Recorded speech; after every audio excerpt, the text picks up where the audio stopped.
அப்போ உலகத்தின் யதார்த்த நிலையை நம்ம அறிய முயற்சி செய்ய வேண்டும். இதுக்கு என்ன பண்ணலாம் என்றால், முடியுமானவரை நம்ம இது தொடர்பாக வரக்கூடிய குர்ஆன் வசனங்கள், ஹதீஸ்களை தொகுத்து அப்பப்போ படிக்க வேண்டும்.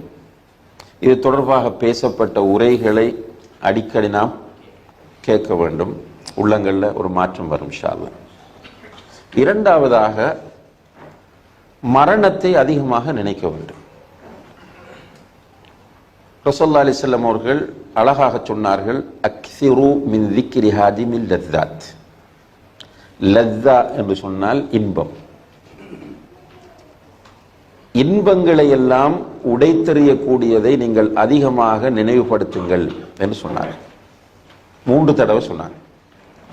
உங்களுடைய ஆசைகள், இச்சைகளை உடைத்தெறியக்கூடியதை அதிகமாக நீங்கள் நினைவுபடுத்துங்கள் என்று சொன்னார்கள். சொல்லிட்டு முடித்தார்கள், அல் மௌத், அதுதான் மௌத் என்றார்கள்.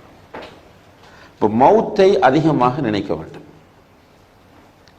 மௌத்தை அதிகமாக நினைப்பது உலகத்திலிருந்து ஒரு அளவுக்கு நம்மை விடுவிக்கும். நம்ம வட்டியோட மௌத்தானால், கடனுடன் நம்ம மௌத்தானால், ஆடம்பரமும் வீண்விரயமும் செய்த நிலையில் நம்ம மௌத்தானால்,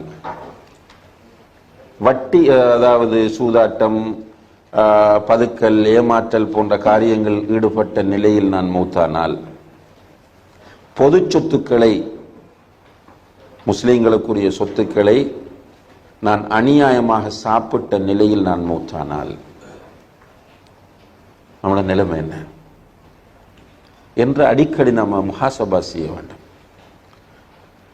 அதனால தான் ஜனாசாக்களில் கூடுதலாக கலந்து கொள்வதையும் அல்லாஹ்வுடைய தூதர் வலியுறுத்தினார்கள்.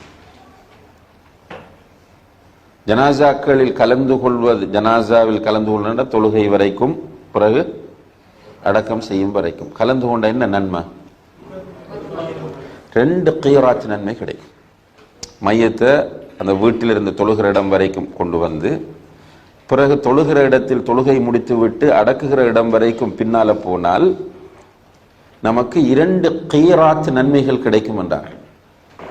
2 கீராத் என்றால் சஹாபாக்களை கேட்டார்கள், என்ன யார் ரசூலுல்லாஹ் கீராத் கீராத் என்கிறீர்கள்?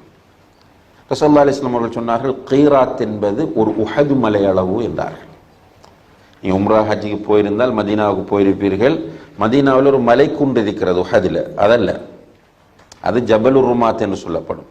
உஹது மலை என்பது அந்த மஸ்ஜித், அந்த மலைக்குன்றை சூழ ஒரு மலை தொடர் இருக்கிறது, அதான் உஹது மலை. அந்த மலை அளவு டபுள், இரட்டிப்பாக கூலி கிடைக்கும்.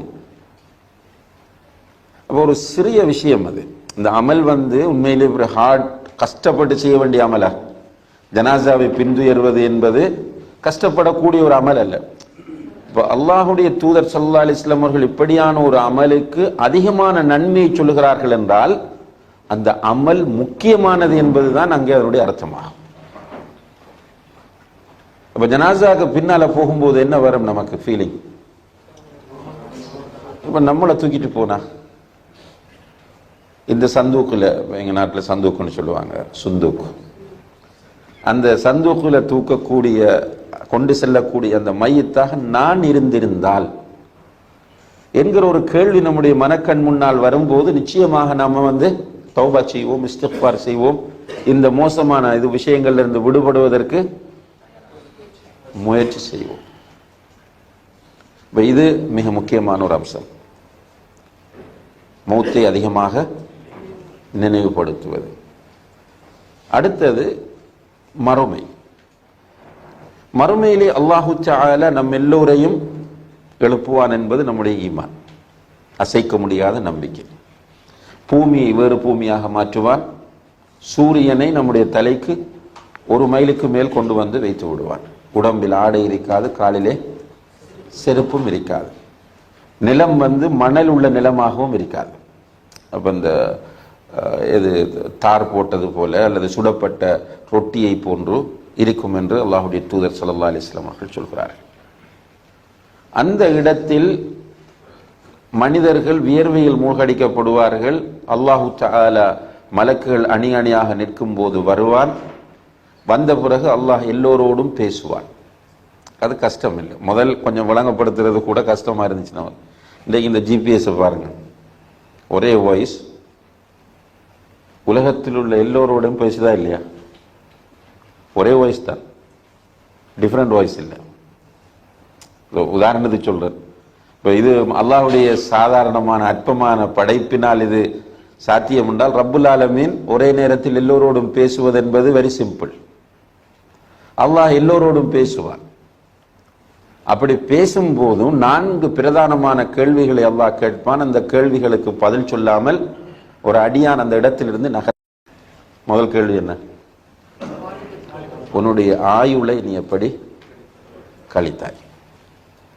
இந்த கேள்விக்கு நம்ம எல்லாரும் கண்டிப்பா பதில் சொல்லியா. இரண்டாவது கேள்வி, உன்னுடைய இளமை காலத்தை நீ எப்படி செலவிட்டாய்? மூன்றாவது கேள்வி, உன்னுடைய பொருளாதாரம் எப்படி வந்தது, எப்படி போனது, எப்படி சம்பாதித்தா, எப்படி செலவு செய்தாய்? நான்காவது கேள்வி, உன்னுடைய இல்மை கொண்டு நீ என்ன செய்தாய்?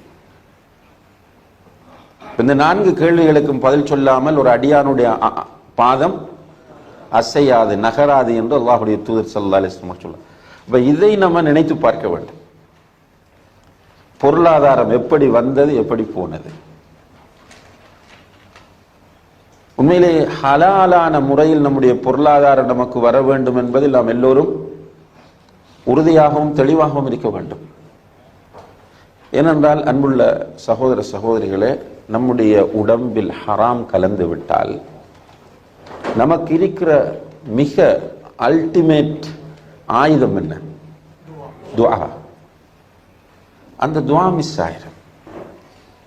ஒரு அடியான் பிரயாணம் செய்கிற போது, அதிலும் பிரயாணத்தில் டயர்டான நிலையில் அல்லாஹ்விடத்தில் கையை ஏந்தினால் அல்லாஹ் அவனுடைய துஆவை உடனே கபூல் செய்வான். துஆ கபூல் ஆகக்கூடிய சந்தர்ப்பங்களில் இது பிரதானமானது. ரசூலுல்லாஹி அலைஹி வஸல்லம் அவர்கள் அப்படியான ஒரு மனிதரை பற்றி குறிப்பிடுகிறார்கள். நீண்ட பயணம் செய்கிறான், ட்ரெஸ் எல்லாம் அழுக்கு படிந்திருக்கிறது, தலையில் புழுதி படைந்திருக்கிறது. அவனுக்கு ஒரு தேவை வந்து தன்னுடைய 2 கரங்களையும் பிரயாணத்தில் இருந்தபடியே அல்லாஹ்வின் பக்கம் உயர்த்தி யா ரப் யா ரப் என்று மன்றாடுகிறான். உண்மையிலேயே அவனுடைய துஆ கபூலாக வேண்டுமா இல்லையா? கபூலாக வேண்டும். அல்லாஹ்வுடைய தூதர் சொல்கிறார்கள், இவனுடைய துஆ கபூலாகவில்லை. ஏனென்றால் மத்அமுஹு ஹராம் வ மல்பஸுஹு ஹராம் வ மஷ்ரபுஹு ஹராம் வ குஸ்ஸிய பில் ஹராம். இவனுடைய ஆடை ஹராம், இவனுடைய உணவு ஹராம், இவனுடைய பானம் ஹராம், இவனுடைய வாழ்க்கையே ஹராம். ஃபஅன்னா யுஸ்தஜாபு லஹ், அவனுக்கு எப்படி பதில் கொடுக்கப்படும் என்று அல்லாஹ்வுடைய தூதர் ஸல்லல்லாஹு அலைஹி வஸல்லம் அவர்கள் கேட்கிறார்கள். இதனால தான் சஹாபா பெருமக்கள் ஹராம் விஷயத்தில் மிக மிக எச்சரிக்கையாக இருந்தார்கள். ரசூல் ஸல்லல்லாஹு அலைஹி வஸல்லம் அவர்கள் அதில் முதல் நிலையில் இருந்தார்கள். உங்கள் எல்லோருக்கும் பரிச்சயமான கேள்விப்பட்ட ஒரு சம்பவம் தான் அவருடைய பேரப்பிள்ளை வந்து பேரிச்சம்பழம் எடுத்தது. ரசூலுல்லாஹி அலைஹி வஸல்லம் அவர்களுடைய குடும்பத்திற்கு அல்லாஹ் சதக்காவை ஹராமாக்கிட்டான். அது அல்லாஹ்வுடைய ஹிக்மத். சதக்காவை அங்கே எடுக்க முடியாது, சதக்கா சாப்பிடவும் முடியாது. இப்போ ஒரு நாள் மஸ்ஜிதிலே சதக்கா பேரிச்சம்பழங்கள் கொண்டு வந்து குவிக்கப்பட்டிருக்கிறார். பள்ளிவாசலுக்குள்ள பேரிச்சம்பழத்தை கொண்டு வந்து குவிச்சிருக்காங்க, பேக்ல போட்டல்ல. இப்போ ஒரு சின்ன பையன் பள்ளிக்குள்ள வந்த முதல்ல என்ன செய்வார்? அப்படி குவிந்திருக்கிற பேரிச்சம்பழங்கள்ல எடுத்து சாப்பிடுவார். ஹசன் அல்லது ஹுசைன் ரலியல்லாஹு அன்ஹுமா, சின்ன பிள்ளை 3 அல்லது 2 வயசு, ஓடி போய் ஒரு பேரிச்சம்பழத்தை எடுத்து வாயில் போடுகிறார். அல்லாஹ்வுடைய தூதர் ஸல்லல்லாஹு அலைஹி வஸல்லம் அவர்கள் உட்கார்ந்திருந்தவர்கள் எழுந்து, மகனே கஹ் கஹ் துப்புங்கள் துப்புங்கள் என்று ஓடி போய் வாய்க்குள்ள கையை போட்டு பேரிச்சம்பழத்தை வெளியே எடுத்துட்டு சொல்றாங்க, அமா தஅலம் அன்ன ஸதகத ஹராமுன் அலைனா, நமக்கு தெரியாத நமக்கு சதக்கா ஹராம் என்பது. உண்மையில ஹசன் ரலியல்லாஹு அன்ஹு சாப்பிட்டு இருந்தா அவங்களுக்கு ஏதாவது பிரச்சனையா இல்லை. ஆனால் அல்லாஹ்வுடைய தூதர் ஸல்லல்லாஹு அலைஹி வஸல்லம் அவர்கள் பார்த்து கொண்டிருக்க முடியாது. அதனாலதான் அபூபக்கர் சித்திக் ரலியல்லாஹு அன்ஹு அவர்களும் ஒரு சந்தர்ப்பத்தில் அவர்களுடைய வேலைக்கார பையன் ஒரு உணவை கொண்டு வந்து கொடுக்கும்போது சாப்பிட்டார்கள். சாப்பிட்டு முடிந்ததும் அந்த பையன் கேட்கிறான், அபூபக்கரே இது எப்படி கிடைத்தது என்று உங்களுக்கு தெரியுமாண்டு. நீ கொடுத்தா சாப்பிட்டேன். இல்லை அபூபக்கரே, நான் ஜாஹிலிய காலத்தில் இருக்கும்போது ஒருவர் வந்து என்னிடம் ஜோசியம் சொல்லுமாறு கேட்டார். ஆனால் உண்மை எனக்கு ஜோசியம் தெரியாது. அந்த காலத்தில் ஜோசியம் சொன்னால் பணம் கொடுப்பார்கள். அதை டார்கெட் பண்ணி நான் என்ன பண்ணேன் என்றால் அவனுக்கு பொய்யாக ஒரு ஜோசியம் சொன்னேன். அவன் அதை நம்பிட்டு போயிட்டான். நான் பணம் தரல. இன்று அவனை சந்தித்தேன். அந்த பணத்தை கொடுத்தான். அதற்கு நான் வாங்கிய பொருள் தான் இது என்ற போது உடனடியாக அபூபக்கர் சித்திக் ரலியல்லாஹு அன்ஹு அவர்கள் தன்னுடைய விரல்களை வாயினுள் விட்டு வாந்தி எடுத்தார்கள். வாந்தி எடுத்ததோடு நிற்காமல் சொன்னார்கள், யா அல்லாஹ், என்னால் முடியுமானவரை நான் வாந்தி எடுத்து விட்டேன். அதை தாண்டி என்னுடைய உடம்பிலும் என்னுடைய இரத்தத்திலும் சதையிலும் கலந்த இந்த ஹராமுக்காக உன்னுடன் நான் பாவ மன்னிப்பு தேடுகிறேன் என்று அழுதார்கள். ஆனால் ஹராம் என்பது அவ்வளவு டேஞ்சரான விஷயம். அப்ப இதுல நம்ம தெளிவாக இருந்தால் இந்த குளோபலைசேஷனோ இந்த நுகர்வு கலாச்சாரமோ நம்மை ஒன்றும் செய்யாது. இப்ப இந்த அம்சங்களை நம்முடைய வாழ்க்கையில் நம்ம எடுத்து நடக்க முயற்சி செய்யும் போது ஓரளவு இந்த சேலஞ்சை ஃபேஸ் பண்ணலாம்.